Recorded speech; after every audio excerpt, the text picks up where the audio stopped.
क्रांतीसूर्य महात्मा ज्योतिराव फुले यांच्या 194व्या जयंतीनिमित्त सर्व पक्षातर्फे मिरजेत अभिवादन।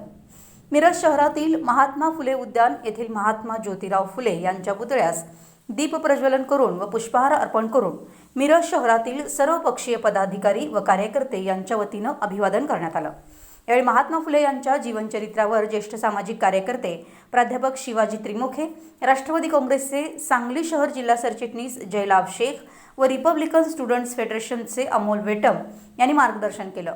यावेळी रिपाई आठवले गटाचे आयटी सेलचे सांगली जिल्हाध्यक्ष योगेंद्र कांबळे, रिपाईचे मिरज शहराध्यक्ष अविनाश कांबळे, सामाजिक कार्यकर्ते मुसा समडोळे, इन्साफ फाउंडेशनचे चेअरमन मुस्तफा मुजावर, रिपाईचे मिरज शहर प्रभारी तथा उपाध्यक्ष शानूर पानवाले, मुंतजीर बागवान, मोजेस एंथोनी, पृथ्वीराज रांजणे, अनीस मोमीन, अन्सार कच्छी, अफरोज मुश्रीफ, वासिम नालबंद, इम्रान मुजावर यांच्यासह कार्यकर्ते उपस्थित होते।